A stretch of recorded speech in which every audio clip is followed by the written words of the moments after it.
In 1569, a Flemish cartographer named Gerardus Mercator released a world map that would quietly alter humanity's understanding of space, distance, and proportion.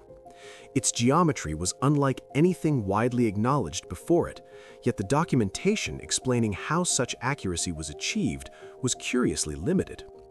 While studying imperial archives, I encountered references to other maps, royal surveys, naval charts, and continental outlines classified, copied selectively, or withheld entirely from public circulation. These documents appeared to predate the scientific instruments officially credited with producing such precision. Some were rediscovered only after imperial collapses, others remain catalogued but unseen. What stood out was not merely their technical quality, but the pattern of restrictions surrounding them. Accurate maps determined borders, taxation zones, trade corridors, and military reach, structures that continue to influence modern geopolitics. If advanced geographic knowledge existed earlier than acknowledged, and if access to it was controlled rather than shared, the question becomes difficult to ignore. This is not only a story about maps, but about who was permitted to understand the world and who was not. The accepted history of cartography. The official history of cartography is typically presented as a slow accumulation of techniques, constrained by limited tools and fragmented knowledge. According to this narrative, medieval maps were symbolic rather than precise, shaped by theology, myth, and incomplete travel accounts. Coastlines were approximated, interiors left vague, and scale was inconsistent. Accuracy, we are told, only emerged gradually through exploration, improved mathematics, and the eventual standardization of measurement. When I examined academic summaries of early mapping, I noticed a recurring emphasis on limitation. Surveyors are described as working without reliable longitude, dependent on dead reckoning, celestial estimation, and rudimentary instruments. Triangulation is said to have been local, laborious, and prone to compounding error. The implication is clear. Before the 18th century, detailed global accuracy was structurally impossible. This explanation frames progress as incremental and experimental. Errors are expected, revisions are normal. Precision is portrayed as rare and accidental. Maps improve, the narrative suggests, only as tools improve. It is a tidy progression that aligns comfortably with modern assumptions about technological development. Yet even within this accepted framework, inconsistencies appear. Portolan charts, for example, demonstrate remarkable coastal accuracy despite lacking an agreed-upon explanation for how distances were measured so consistently. Historians often attribute this to accumulated sailor knowledge, but the method by which that knowledge was standardized remains unclear. As I reviewed museum collections and scholarly catalogs, I noticed how often unexplained accuracy was brushed aside rather than examined. When a map did not fit the developmental timeline, it was labeled anomalous, transitional, or coincidental. Rarely was the possibility raised that the timeline itself might be incomplete. The official story of cartography is not necessarily false, but it appears selective. It accounts well for visible tools and published methods, yet struggles to explain precision that appears suddenly, repeatedly, and without documented experimentation.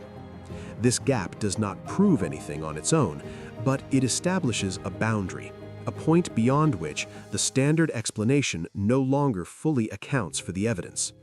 That boundary becomes impossible to ignore when examining certain imperial maps that were never intended for public view. Maps that should not exist. While researching restricted archival inventories, I encountered repeated references to maps described as administrative, strategic, or internal use only. These were not decorative atlases or educational diagrams. They were working documents used to manage territory, taxation, and logistics. What drew my attention was their reported accuracy. Some of these maps depicted inland river systems with proportions that align closely with modern measurements. Others showed coastlines corrected for curvature long before curvature was officially accounted for. In several cases, mountain ranges were placed with spatial consistency that would require reliable reference points across great distances. The official explanation often suggests retroactive correction, that maps were updated over time and later misdated. Yet physical analysis of inks, parchment, and marginal annotations does not always support this. In some instances, the material evidence suggests single-period production rather than centuries of revision. I found that these maps were rarely discussed in mainstream histories unless absolutely necessary. When they were mentioned, emphasis shifted quickly to artistic style or political context, avoiding technical scrutiny. Precision was acknowledged, but not explored. One example involved a continental survey map referenced in an imperial ledger, but absent from the archive itself. The ledger noted its use in tax boundary disputes, implying functional reliability. If the map were inaccurate, its authority would have collapsed immediately. Instead, it appears to have been trusted. This raises a question. How did mapmakers achieve results that exceeded the stated capabilities of their tools? And perhaps more importantly, why were these results confined to administrative elites? The existence of such maps does not invalidate the official narrative outright. However, it complicates it. It suggests that advanced geographic knowledge may have existed alongside more primitive public representations. Two levels of mapping appeared to have operated simultaneously. One symbolic and public, the other technical and restricted. These anomalies, taken individually, might be dismissed. Taken together, they suggest a pattern that demands closer examination.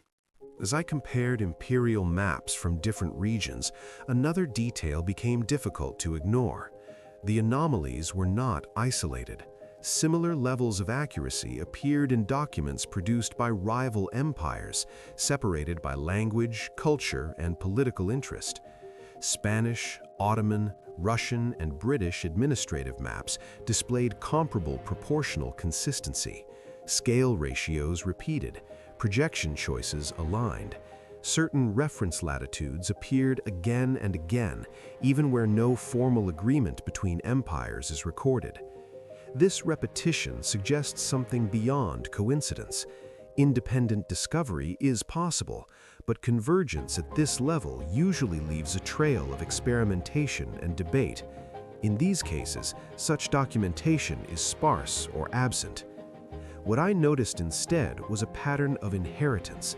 New regimes often absorbed existing surveying offices intact. Map rooms were preserved, not dismantled. Personnel remained in place even when political leadership changed. This continuity hints at systems that transcended individual empires. Maps appear to have functioned as infrastructure. Like roads or accounting systems, they were maintained quietly, passed forward, and rarely advertised. Their authority derived not from public trust, but from internal consistency. The recurrence of similar techniques across empires raises a question about origin. Either multiple states independently solved the same technical problems in near-identical ways, or they drew from a shared body of knowledge that predates their rivalry. This possibility does not require speculation about lost civilizations. It only requires acknowledging that knowledge can persist invisibly, carried through institutions rather than textbooks. By this point in my research, the focus shifted. The question was no longer whether anomalous maps existed, but what system could produce and preserve them without leaving obvious traces. That question leads directly to the structure behind the maps themselves. The hidden surveying system.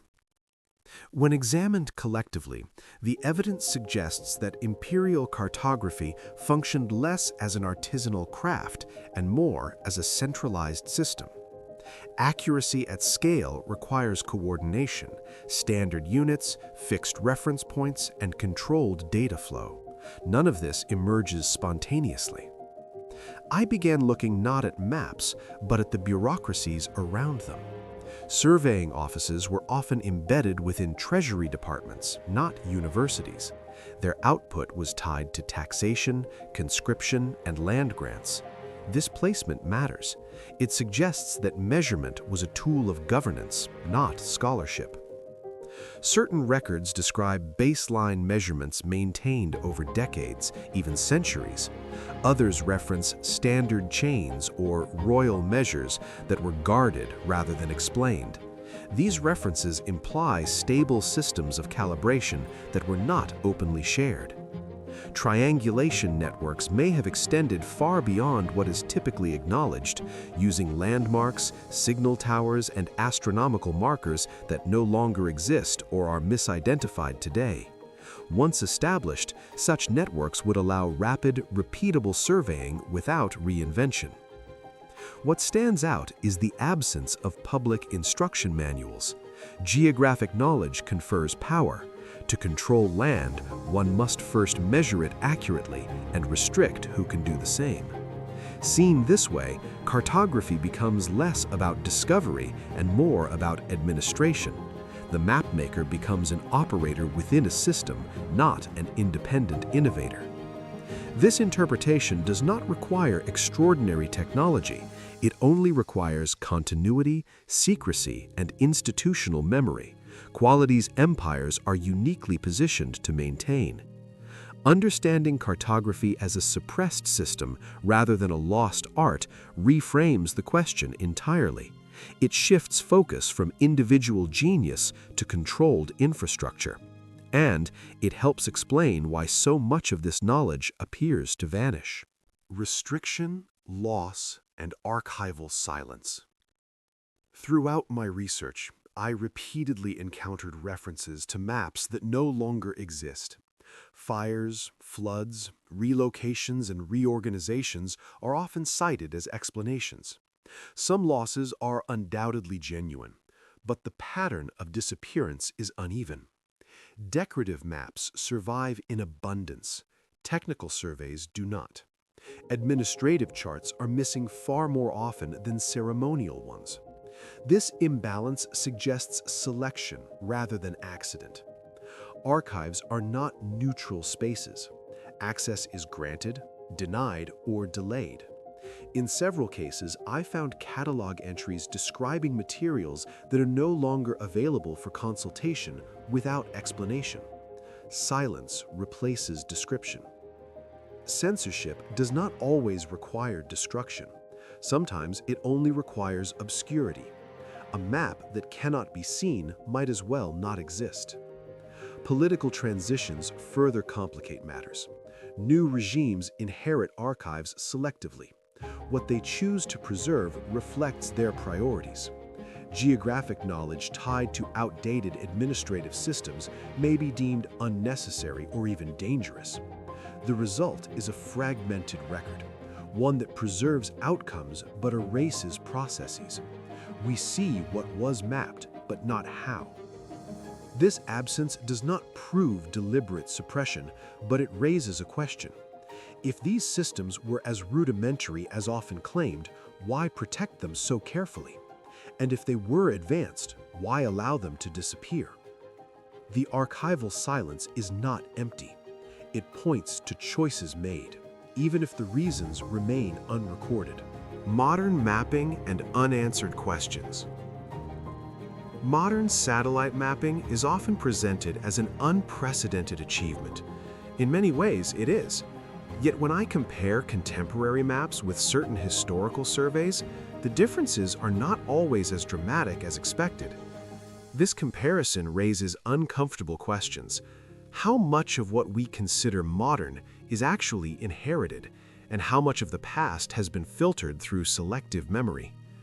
Today, geographic data remains tightly controlled. Satellites, coordinate systems, and digital elevation models are managed by states and corporations. Public access is partial. Precision remains stratified. The continuity is striking. The tools have changed, but the structure persists. What remains unexplained is not whether historical maps were accurate, they demonstrably were, but how that accuracy was achieved, maintained, and restricted without leaving a clearer trail. The evidence suggests a system, but its full outline remains incomplete. That absence may be the most revealing feature of all. Rather than offering conclusions, this investigation opens a space for reconsideration, not of what we know, but of how knowledge itself is managed, preserved, and quietly withheld. And in that silence, the maps continue to ask their own questions.